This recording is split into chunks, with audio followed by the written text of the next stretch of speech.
আজকে আমরা বানাবো পেঁয়াজ পোস্ত। এর জন্য খুব অল্প ইনগ্রেডিয়েন্টসই আমাদের লাগবে।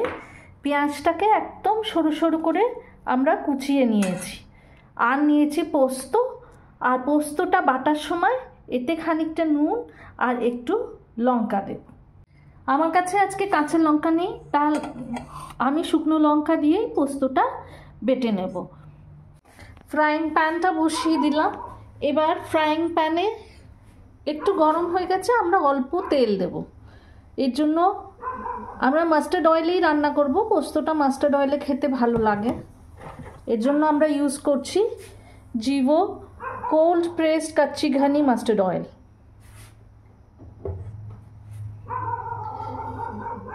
এবার তেলটা বেশ ভালো করে গরম করে নিলে,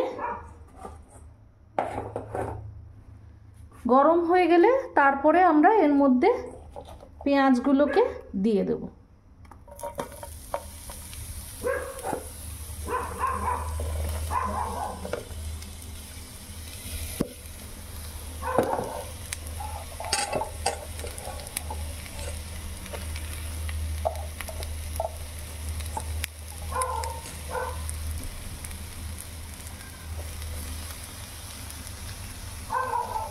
পেঁয়াজগুলোকে দিয়ে এবার আস্তে আস্তে আমরা পেঁয়াজগুলো ভেজে নেব।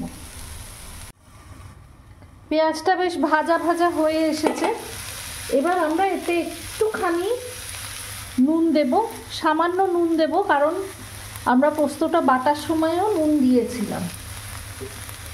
এই নুনটা দিয়ে আবার খানিকক্ষণ আমরা পেঁয়াজটা বসিয়ে রাখবো, যাতে একদম সফট আর গোল্ডেন কালারের হয়ে যায়।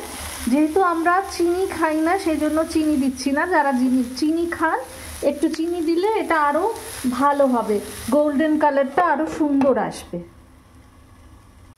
পেঁয়াজটা এবার ভালো করে ভাজা হয়ে গেছে। এইবার আমরা পোস্তটা বেটে রেখেছিলাম, আমি দুটো শুকনো লঙ্কা দিয়ে নুন দিয়ে পোস্তটা বেটে রেখেছি। এই পোস্তটা এবার আমরা এর মধ্যে দিয়ে দিলাম।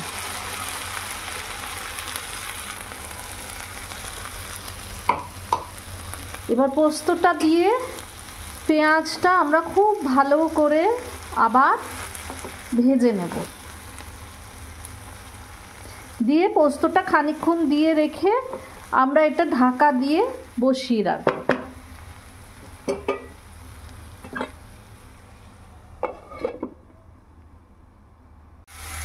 এবার আমাদের পোস্তটা মোটামুটি ভাজা হয়ে গেছে, ভাজা ভাজা হয়ে এসেছে, পেঁয়াজটাও একদম ভাজা ভাজা হয়ে গেছে।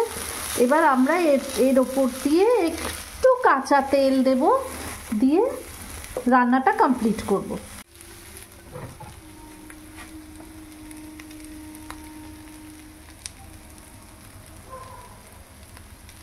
অল্প একটু কাঁচা তেল দিলাম, তাহলে এটা খেতেও খুব সুন্দর হয়। জেনারেলি পোস্ততে একটু কাঁচা তেল দেওয়াই হয়, যাতে তার স্বাদটা বেড়ে যায়। আমাদের পেঁয়াজ পোস্ত একেবারে তৈরি।